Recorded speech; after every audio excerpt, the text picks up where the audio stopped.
দেশ পরিচালনার দায়িত্ব নেয়ার পর থেকেই একে একে জনগণকে দেয়া প্রতিশ্রুতি বাস্তবায়ন শুরু করেছে সরকার। এরই মধ্যে চালু করা হয়েছে প্রতিশ্রুত ফ্যামিলি কার্ড, ক্রীড়া কার্ডের মতো কর্মসূচি, যার মধ্য দিয়ে বাস্তবায়ন হচ্ছে প্রত্যেক পরিবারের নারী সদস্য সহ বিভিন্ন পেশাজীবীদের প্রাপ্য সম্মান ও আর্থিক সচ্ছলতা নিশ্চিত করার উদ্যোগ।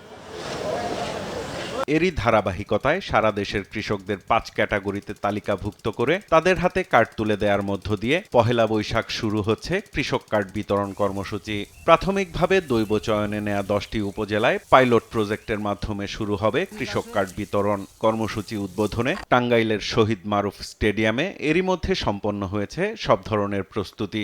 এখান থেকেই কৃষক কার্ড বিতরণ কর্মসূচি উদ্বোধন করবেন সরকার প্রধান।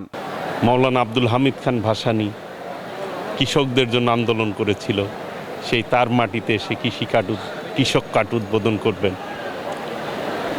ভিগো ওয়্যার কার্ড প্রয়োজন মতো বাঁকানো যায়, অধিক চাপেও ভাঙে না। ভিগো।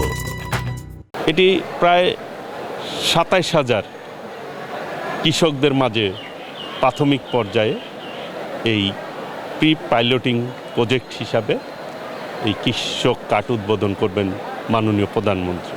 কৃষক কার্ড সফল বাস্তবায়নের মধ্য দিয়ে দেশের গ্রামীণ অর্থনীতিকে শক্তিশালী ভিত্তির ওপর দাঁড় করানোর পাশাপাশি কৃষকেরও সুদিন ফিরবে প্রত্যাশা মৎস্য প্রাণী সম্পদ প্রতিমন্ত্রীর।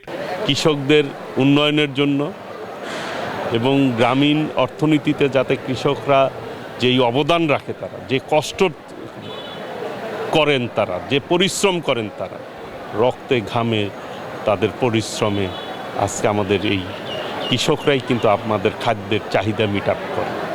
কাজেই সেই কৃষকদেরকে উন্নয়নের লক্ষ্যে এই কৃষক কার্ড।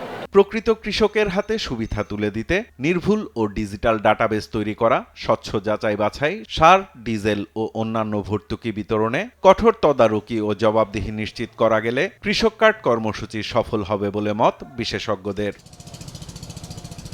সাইফুল রিপন, দেশ টিভি, ঢাকা।